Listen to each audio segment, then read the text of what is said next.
ಪ್ರಧಾನಿಗಳು ಮನಮೋಹನ್ ಸಿಂಗ್ ಅವರು ಏನೆಲ್ಲ ಈಗಾಗಲೇ ನಮ್ಮ ಪಕ್ಷದ ನಾಯಕರು ಸಿ ಟಿ ರವಿ ಅವರು ಭಾಳ ಸಂಪೂರ್ಣವಾಗಿ ದೇಶದ ಬಗ್ಗೆ ಅವರು ಕೊಟ್ಟಂಥ ಕೊಡುಗೆ ಬಗ್ಗೆ ಎಲ್ಲ ಮಾತನಾಡಿದ್ದಾರೆ. ಮನಮೋಹನ್ ಸಿಂಗ್ ಅವ್ರ ಬಗ್ಗೆ ಇವತ್ತು ಇಡೀ ದೇಶನೆಲ್ಲ ಇಡೀ ಪ್ರಪಂಚನೇ ಮಾತನಾಡಬೇಕು. ಅಮೇರಿಕಾಗೆ ತುಂಬ ಕಷ್ಟದ ದಿನಗಳು ಬಂದಾಗ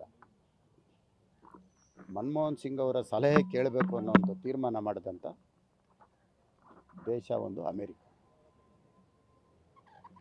ಅಂಥ ಒಂದು ವ್ಯಕ್ತಿ ನಮ್ಮ ದೇಶದ ಪ್ರಧಾನಿಯಾಗಿದ್ದು 10 ವರ್ಷ ಆಡಳಿತ ಮಾಡಿದ್ದು ಯಾರೂ ಮರೆಯೋದಕ್ಕಾಗಲ್ಲ.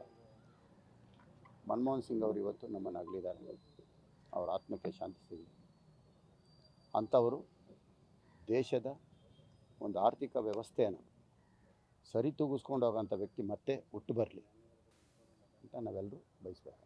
ಇವಾಗಷ್ಟೇ ನಿಮ್ಮ ಜೊತೆ ಸಿ ಟಿ ರವಿ ಅವರು ಬಂದು ಭೇಟಿ ಆಗೋದ್ರು, ಏನೇನು ಚರ್ಚೆ ಆಯಿತು? ಸಿ ಟಿ ರವಿ ಅವರು ನನ್ನ ಮೇಲೆ ಹಲ್ಲೆ ಮಾಡಿದ ಕೂಡಲೇ ದೂರವಾಣಿ ಕರೆ ಮಾಡಿದ್ರು. ಪ್ರಜಾಪ್ರಭುತ್ವ ವ್ಯವಸ್ಥೆಯಲ್ಲಿ ದೌರ್ಜನ್ಯ, ದಬ್ಬಾಳಿಕೆ, ಗೂಂಡಾಗಿರಿ ತುಂಬ ದಿನ ಉಳಿಯಲ್ಲ. ನಿಮ್ಮ ಜೊತೆಗೆ ನಾವಿದ್ದೀವಿ. ಈಗಾಗಲೇ ದೆಹಲಿ ಮಟ್ಟದಲ್ಲೂ ಸಹ ಎಲ್ಲರ ಗಮನಕ್ಕೂ ತಂದಿದ್ದೀನಿ.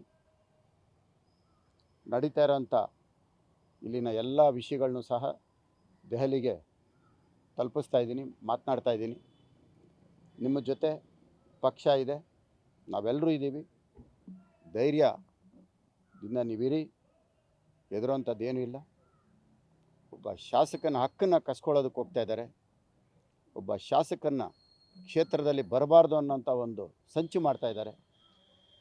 ಬಹುಶಃ ಇಡೀ ಭಾರತದಲ್ಲಿ ಒಬ್ಬ ಶಾಸಕನ ಕ್ಷೇತ್ರದಲ್ಲಿ ಬರಬಾರ್ದು ಅಂತ ಮಾಡ್ತಾ ಇರೋದು ಇದೆ ಮೊದಲನೇದು. ಯಾರೂ ಈ ಥರ ಮಾಡಿಲ್ಲ. ಪ್ರಕರಣಗಳು ದಾಖಲಾಗುತ್ತೆ, ಕೋರ್ಟಲ್ಲಿರುತ್ತೆ. ಕೋರ್ಟ್ ತೀರ್ಮಾನಕ್ಕೆ ನಾವೆಲ್ಲರೂ ಭದ್ರಾಗಿರಬೇಕಾಗತ್ತೆ. ಅದಕ್ಕೆ ಉದಾಹರಣೆ ಡಿ ಕೆ ಶಿವಕುಮಾರ್ ಅವರು ಸಹ, ಅವ್ರ ಮೇಲೂ ಪ್ರಕರಣಗಳು ದಾಖಲಾಗಿ ಅವರು ಸಹ ತಿಹಾರ್ ಜೈಲಲ್ಲಿದ್ದು ಬೇಲ್ ಮೇಲೆ ಬಂದು ಅವರು ಕೇಸ್ಗಳು ನಡೆಸ್ತಾ ಇದ್ದಾರೆ. ಅವರು ಕ್ಷೇತ್ರಕ್ಕೆ ಹೋಗ್ತಾ ಇದ್ದಾರೆ. ಅವ್ರ ಕ್ಷೇತ್ರಕ್ಕೆ ಅವ್ರು ಹೋಗೋದಕ್ಕೆ ಅನುಮತಿ ಸಿಗತ್ತೆ. ನನ್ನ ಮೇಲೆ ಹಾಕಿರೋ ಪ್ರಕರಣ ಕೋರ್ಟಲ್ಲಿದೆ. ಸತ್ಯ ಹೊರಗಡೆ ಬರಲಿ. FSL ರಿಪೋರ್ಟ್ ಅಂತಾರೆ.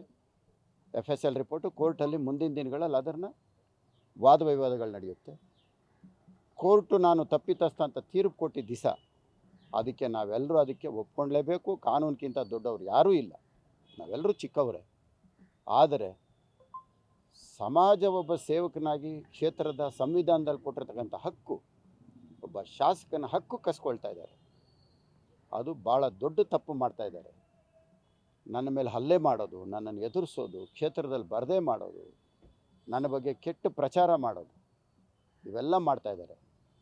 ನಾನು ವಿರೋಧ ಪಕ್ಷದವರಿಗೆ ಮತ್ತು ಇಲ್ಲಿನ ಶಾಸಕರಾಗಲೇಬೇಕು ಅಂತ ಆಕಾಂಕ್ಷಿಯಾಗಿರ್ತಕ್ಕಂತಹ ಒಂದು ಹೆಣ್ಣು ಮಗಳು ಕುಸುಮಾಗೆ ಒಂದು ಕಿವಿ ಮಾತು ಹೇಳ್ತೀನಿ. ಈ ರೀತಿ ಇದಕ್ಕೆಲ್ಲ ಪ್ರಚೋದನೆ ಕೊಡಬೇಡಿ. ನೀವು ವಿದ್ಯಾವಂತರು ಅಂತ ಹೇಳ್ಕೊಂಡಿದ್ದೀರಿ, ಬುದ್ಧಿವಂತರು ಅಂತ ಹೇಳ್ಕೊಂಡಿದ್ದೀರಿ. ನಿಮ್ಮ ಬುದ್ಧಿವಂತಿಕೆಗೆ, ನಿಮ್ಮ ವಿದ್ಯಾವಂತರಾಗಿರೋದಕ್ಕೆ ಇಷ್ಟು ಕೆಳಮಟ್ಟದ ರಾಜಕೀಯ ಮಾಡೋಕ್ಕೆ ಹೋಗಬೇಡಿ, ಒಳ್ಳೆಯದಲ್ಲ. ನೀವು ಕ್ಷೇತ್ರದಲ್ಲಿ ಒಬ್ಬ ಶಾಸಕನ, ಇವತ್ತು ಸಚಿವರು ನಿಮ್ಮ ಕೈಯಲ್ಲಿದ್ದಾರೆ, ಮಾಜಿ ಸಂಸದರು ನಿಮ್ಮ ಕೈಯಲ್ಲಿದ್ದಾರೆ. ನಮ್ಮ ಕ್ಷೇತ್ರಕ್ಕೆ ನೀವು ಸಹಾಯ ಮಾಡೋಕ್ಕೆ ಅನುದಾನ ಕೊಡಿಸ್ಕೊಡಿ, ಕೆಲಸ ಮಾಡೋದಕ್ಕೆ ಸಹಾಯ ಮಾಡಿ. ನೀವು ಇಂಥ ಕೆಲಸ ನಾನು ಮಾಡ್ತೀನಿ ಅಂತ ಜನರ ಮುಂದೆ ತೊಗೊಂಬನ್ನಿ. ಇವತ್ತು ಸಂಸದರು, ಮಾಜಿ ಸಂಸದರು ಡಿ ಕೆ ಸುರೇಶ್ ಅವರು ನೀವೇನು ಹೇಳಿದ್ರು ಕೇಳ್ತಾರೆ. ಡಿ ಕೆ ಶಿವಕುಮಾರ್ ಅವರು ನೀವೇನು ಹೇಳಿದ್ರು ಕೇಳ್ತಾರೆ. ಯಾಕಂದರೆ ನೀವು ವರ್ಗಾವಣೆ ಪತ್ರಗಳನ್ನೆಲ್ಲ ಕೊಡ್ತೀರಿ ಅಂದರೆ ನಿಮ್ಮ ಮಾತು ಕೇಳ್ತಾ ಇದ್ದಾರೆ. ನಮ್ಮ ಕ್ಷೇತ್ರಕ್ಕೆ ನಿಂತಿರೋ ಕೆಲಸಗಳನ್ನ ಮಾಡಿಸ್ಕೊಡಿ. ಮುಂದಕ್ಕೆ ಸಮಾಜಕ್ಕೆ, ನಮ್ಮ ಕ್ಷೇತ್ರಕ್ಕೆ ಒಳ್ಳೇದು ಏನಾಗಬೇಕು ಅದನ್ನು ಮಾಡಿಸ್ಕೊಡಿ. ಅದು ಬಿಟ್ಟು ಮುನಿರತ್ನನ ಮೇಲೆ ಹಲ್ಲೆ ಮಾಡಿರಿ, ಮುನಿರತ್ನನ ವಿರುದ್ಧ ಪೋಸ್ಟರ್ ಅಂಟಿಸ್ರಿ, ಮುನಿರತ್ನನಿಗೆ ಚಪ್ಪಲಿ ಹಾರ ಹಾಕಿ, ಮುನಿರತ್ನನಿಗೆ ಮಸಿ ಬಳಿರಿ, ಇದೆಲ್ಲ ಮಾಡೋಕ್ಕೆ ಹೋಗಬೇಡಿ. ನಿಮ್ಮ ವಿದ್ಯಾವಂತರಾಗಿ ಇದು ನಿಮಗೆ ಶೋಭೆ ತರಲ್ಲ.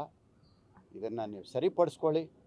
ಚುನಾವಣೆ ಬಂದಾಗ ನೀವು ನನ್ನ ವಿರುದ್ಧವಾಗಿ ಮಾಡಿ ಸುಳ್ಳು ದೂರುಗಳನ್ನ ಕೊಡೋದು, ಸುಳ್ಳು ಕಂಪ್ಲೇಂಟ್ಗಳನ್ನ ಕೊಡೋದು ರೇಪ್ ಕೇಸ್ಗಳು ಕೊಡೋದು ಇವೆಲ್ಲ ಮಾಡೋಕ್ಕೆ ಹೋಗಬೇಡಿ.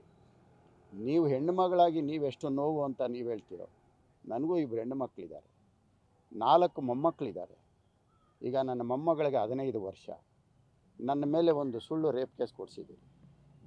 ಸುಳ್ಳಿಲ್ಲ, ನಿಮಗೆ ಗೊತ್ತಿಲ್ಲ, ಇದರಲ್ಲಿ ನೀವು ಶಾಮೀಲಾಗಿಲ್ಲ ಅಂದರೆ ಕಾಲಭೈರವೇಶ್ವರನ ದೇವಸ್ಥಾನಕ್ಕೆ ನಾನು ಬರ್ತೀನಿ. ನೀವು ನಿಮ್ಮ ತಂದೆ ಬಂದು ನಮಗಿದು ಯಾವುದೂ ಸಂಬಂಧ ಇಲ್ಲ, ರೇಪ್ ಕೇಸ್ ಕಂಪ್ಲೇಂಟ್ ಕೊಟ್ಟಿರೋ ಅಂಥವ್ರು ನನಗೆ ಗೊತ್ತಿಲ್ಲ ಅಂತ ನೀವು ಪ್ರಮಾಣ ಮಾಡಿ ನೋಡೋಣ. ನಾನು ಪ್ರಮಾಣ ಮಾಡ್ತೇನೆ, ಈ ರೇಪ್ ಮಾಡಿರೋ ಅಂಥದ್ದು ಸುಳ್ಳು ಕೇಸು ಅಂತ ನಾನು ಪ್ರಮಾಣ ಮಾಡ್ತೀನಿ. ನೀವು ಬನ್ನಿ, ನೀವು ಪ್ರಮಾಣ ಮಾಡ್ತೀನಿ. ಇಲ್ಲವಾ, ನ್ಯಾಯಾಲಯದ ತೀರ್ಪಿಗೆ ನೀವು ಭದ್ರಾಗಿರಿ. ನ್ಯಾಯಾಲಯದಲ್ಲಿ ತೀರ್ಪು ಬಂದಾಗ ನಾನು ತಪ್ಪಿತಸ್ಥ ಅಂತಾಗ ನಾನು ಆ ಶಿಕ್ಷೆಗೆ ಒಳಪಡಲೇಬೇಕು. ಆ ಶಿಕ್ಷೆ ಕೊಟ್ಟಾಗ ಅದಕ್ಕೆ ನಾನು ಭಾಳ ಸಂತೋಷವಾಗಿ ಸ್ವೀಕರಿಸ್ತೀನಿ ನ್ಯಾಯಾಲಯದ ತೀರ್ಪನ್ನ. ಆದರೆ ನಿಮ್ಮ ಈ ಸಂತೋಷಕ್ಕೆ ನನಗೆ ಯಾಕೆ ಶಿಕ್ಷೆ ಕೊಡ್ತೀರಿ? ನಿಮ್ಮ ಸಂತೋಷಕ್ಕೆ ನನ್ನನ್ನು ಯಾಕೆ ಬಲಿ ಪಡಿತೀರಿ? ಇದು ಮಾಡಬೇಡಿ, ಇದು ಒಳ್ಳೆಯದಲ್ಲ. ತಿದ್ದುಕೊಳ್ತೀರಾ ಅಂತ ನಾನು ಭಾವಿಸ್ತೀನಿ. ಹಿಂಗೆ ಮುಂದುವರೆದ್ರೆ ಪ್ರಜಾಪ್ರಭುತ್ವ ವ್ಯವಸ್ಥೆಯಲ್ಲಿ ನಿಮಗಂತೂ ಒಳ್ಳೆಯ ಹೆಸರು ಬರಲ್ಲ. ಈಗಾಗಲೇ ಇಡೀ ಕ್ಷೇತ್ರದಲ್ಲಿ ಮುನಿರತ್ನನಿಗೆ ಅಪ್ಪ ಮಗಳು D K Suresh, D K Shivakumar ಮುಖಾಂತರ ತೊಂದರೆ ಕೊಡ್ತಾ ಇದೆ ಅಂತ ನಿಮ್ಮ ಬಗ್ಗೆ ಎಲ್ಲರೂ ಮಾತಾಡ್ತಾ ಇದ್ದಾರೆ. ಇನ್ನೂ ಮುಂದಕ್ಕೆ ಇದನ್ನು ಮಾತಾಡೋಕ್ಕೆ ಅವಕಾಶ ಕೊಡದೆ ಕ್ಷೇತ್ರದಲ್ಲಿ ನನ್ನ ಜೊತೆಯಲ್ಲಿ ಸಹಕರಿಸಿ ಏನಾದರೂ ಅನುದಾನ ಕೊಡಿಸಿ ಕ್ಷೇತ್ರದ ಕೆಲಸ ಮಾಡೋದಕ್ಕೆ ಸಹಾಯ ಮಾಡಿಕೊಡಿ. ಲಗ್ಗೆರೆನಲ್ಲಿ ಸ್ವಿಮ್ಮಿಂಗ್ ಪೂಲ್ ನಿಂತೋಗಿದೆ, ಅದು ನಿಂತಿರೋದು ಕಾರಣ ಯಾರಿಂದ ಅನ್ನೋದು ನಿಮಗೆ ಗೊತ್ತಿದೆ, ಸರಿಪಡಿಸ್ಕೊಡಿ. 11 ಸ್ಕೂಲ್ಗಳಿದೆ, ಫ್ಲೈಓವರ್ಗಳಿದೆ, ಪಾರ್ಕ್ಗಳು ನಿಂತೋಗಿದೆ. 2 ವರ್ಷದಿಂದ ಸಂಪೂರ್ಣವಾಗಿ ಕ್ಷೇತ್ರ 10 ವರ್ಷ ಹಿಂದೆ ಹೋಗ್ತಾ ಇದೆ. ಬೆಂಗಳೂರು ನಗರದಲ್ಲಿ ಸುಮಾರು 10 ವರ್ಷ ಮುಂದೆ ಹೋಗ್ತಾ ಇದೆ ಕ್ಷೇತ್ರ, ಇವತ್ತು 10 ವರ್ಷ ಹಿಂದೆ ಹೋಗ್ತಾ ಇದೆ. ಇದಕ್ಕೆ ಅವಕಾಶ ಕೊಡಬೇಡಿ. ನೀವು ಸಹ 2 ಬಾರಿ ಚುನಾವಣೆ ಸ್ಪರ್ಧೆ ಮಾಡಿದ್ದೀರಿ, ಸ್ವಲ್ಪ ತಿಳುವಳಿಕೆ ಇರೋಂಥವ್ರು. ನೀವು ತಂದೆ ಮಗಳು ಇಬ್ಬರೂ ಸಹ ಈ ಕ್ಷೇತ್ರದಲ್ಲಿ ಯಾವುದು ತೊಂದರೆ ಮಾಡಿಲ್ಲ ಅಂದರೆ ಈ ಕ್ಷೇತ್ರ 10 ವರ್ಷ ಮುಂದೆ ಹೋಗುತ್ತೆ, ಇಲ್ಲ ನಿಮ್ಮಿಬ್ಬರಿಂದ 10 ವರ್ಷ ಹಿಂದೆ ಹೋಗುತ್ತೆ. ದಯವಿಟ್ಟು ಅಂಥದಕ್ಕೆ ಅವಕಾಶ ಕೊಡಬೇಡಿ. ಇನ್ನು ಮುಂದಕ್ಕಾದ್ರು ತಿದ್ದುಕೊಳ್ರಿ. ಸುಳ್ಳು ಕಂಪ್ಲೇಂಟು ಬೇರೆಯವ್ರನ್ನ ಕರೆದು ಅವ್ರ ಕಷ್ಟನ ತಿಳ್ಕೊಂಡು ಅವ್ರಿಗೆ ನೀವು ಪ್ರಚೋದನೆ ಮಾಡಿ ನನ್ನ ಮೇಲೆ ಹಲ್ಲೆ ಮಾಡೋ ಅಂಥ ಕೆಲಸಗಳನ್ನ ಮಾಡೋಕ್ಕೆ ಹೋಗಬೇಡಿ. ಇದು ಪ್ರಜಾಪ್ರಭುತ್ವ ವ್ಯವಸ್ಥೆಯಲ್ಲಿ ಸಮಾಜಕ್ಕೆ ಒಳ್ಳೆಯ ಹೆಸರಲ್ಲ, ಸಮಾಜಕ್ಕೆ ಒಳ್ಳೆಯ ಸಂದೇಶ ಕೊಡುವಂಥದ್ದಲ್ಲ. ತಿದ್ದುಕೊಳ್ತೀರಿ ಅಂತ ನಾನು ಭಾವಿಸ್ತೀನಿ. ಅವರಿಬ್ಬರಿಗೂ ಗೊತ್ತಿಲ್ಲ ಅಂತ ಹೇಳ್ಬಿಡ್ಲಿ. ಆದಿಚುಂಚನಗಿರಿ ಕಾಲಭೈರವೇಶ್ವರನ ದೇವಸ್ಥಾನದಲ್ಲಿ ನಾನು ಪ್ರಮಾಣ ಮಾಡ್ತೇನೆ, ಅವ್ರಿಗೆ ಗೊತ್ತಿಲ್ಲದೆ ಇದು ನಡೆದಿಲ್ಲ. ಅವ್ರು ಬಂದು ಹೇಳಿ ನೋಡ, ಅವ್ರಿಗೆ ರೇಪ್ ಆಗಿರೋಳು ನನಗೆ ಗೊತ್ತಿಲ್ಲ ಅಂತೇಳಿ ಆ ಹೆಣ್ಣುಮಗಳು ಅವರು ಕರ್ಕೊಂಡು ಸುಮ್ಮನೆ ಕೇಸ್ಗಳು ಕೊಡಿಸಿ ನನ್ನ ಹತ್ರ ದಾಖಲೆಗಳಿದೆ, ಎಲ್ಲ ನಾನು ಬಿಡುಗಡೆ ಮಾಡ್ತೀನಿ. ನಾಳೆ ಬೆಳಗ್ಗೆ 9 ಗಂಟೆಗೆ ನಾನು ಪತ್ರಿಕಾಗೋಷ್ಠಿ ಕರೆದಿದ್ದೇನೆ. ಇವತ್ತು ಆಕಸ್ಮಿಕ ಸಿ ಟಿ ರವಿ ಅವರು ನಾನು ನೋಡಬೇಕು ಅಂತ ಬಂದಿದ್ದು. ಅವ್ರು ಬಂದಿದ್ದಕ್ಕೆ ಅವರು ದೊಡ್ಡ ಗುಣ. ಅವರು ಒಂದು ಹೋರಾಟಗಾರರು, ಹೋರಾಟ ಮನೋಭಾವ ಇರೋಂಥ ವ್ಯಕ್ತಿ. ಒಬ್ಬರಿಗೆ ತೊಂದರೆ ಆದಾಗ ಆ ಕಷ್ಟನ ಅರ್ಥ ಇವತ್ತು ನನಗೆ ಒಂದೆರಡು ಸಮಾಧಾನವಾಗಿರ್ತಕ್ಕಂಥ ಒಂದೆರಡು ಮಾತು ಹೇಳಿದ್ದಾರೆ. ನಾನು ಅವ್ರು ಬಂದಿದ್ದಕ್ಕೆ ಮತ್ತು ಅವರ ಒಂದು ಒಳ್ಳೆಯತನಕ್ಕೆ ನಾನು ಋಣಿಯಾಗಿರ್ತೇನೆ. ಅವರು ಇವತ್ತು ಬಂದು ನನಗೆ ಧೈರ್ಯ ತುಂಬಿದ್ದಾರೆ, ಅಷ್ಟು ಸಾಕು. ಇವತ್ತು ಜೀವನದಲ್ಲಿ ನಾವು ಯಾರಿಂದ ಏನೂ ಪಡಿಬೇಕಾಗಿಲ್ಲ. ಒಂದೆರಡು ಒಳ್ಳೆಯ ಮಾತು, ಒಂದೆರಡು ಒಳ್ಳೆಯ ನುಡಿಗಳನ್ನ ಹೇಳಿದ್ರೆ ಅದೇ ನಮಗೆ ಒಂದು ರಕ್ಷಣೆ.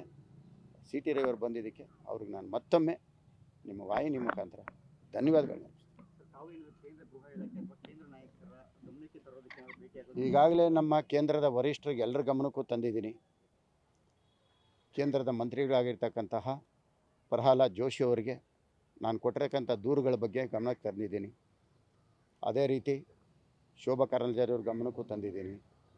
ಅದೇ ರೀತಿ ನಮ್ಮ ಪಕ್ಷದ ವರಿಷ್ಠರು, ರಾಷ್ಟ್ರೀಯ ಪ್ರಧಾನ ಕಾರ್ಯದರ್ಶಿಗಳು ಸಂತೋಷ್ ಅವ್ರ ಗಮನಕ್ಕೆ ತಂದಿದ್ದೀನಿ. ಹಾಗೂ ನಮ್ಮ ರಾಜ್ಯಾಧ್ಯಕ್ಷರ ಗಮನಕ್ಕೆ ತಂದಿದ್ದೇನೆ, ಎಲ್ಲರ ಗಮನಕ್ಕೂ ತರ್ತಾ ಇದ್ದೇನೆ.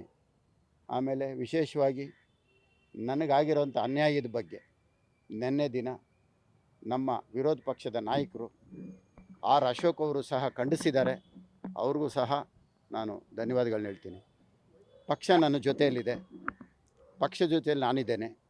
ಎಷ್ಟೇ ಕಷ್ಟ ಬಂದರೂ ಸಹ ನಾನು ಭಾರತೀಯ ಜನತಾ ಪಾರ್ಟಿ ಪಕ್ಷ ಬಿಡ್ತೇನೆ ಅಂತಾಗಲಿ ಅಥವಾ ಸುಮ್ಮನಾಗ್ತೀನಿ ಅನ್ನೋದಾಗಲಿ ಎರಡೂ ಇಲ್ಲ. ನಾನು ಜನರ ಕೆಲಸ ಮಾಡಿ ಶಾಸಕನಾಗಿರೋಂಥವನು. ಮತ್ತು ಜನರ ಕೆಲಸನ ನಾನು ಮುಂದುವರಿಸ್ತೀನಿ. ಗ್ಯಾರಂಟಿ ನ್ಯೂಸ್, ಸುದ್ದಿ ಖಚಿತ, ನ್ಯಾಯ ನಿಶ್ಚಿತ.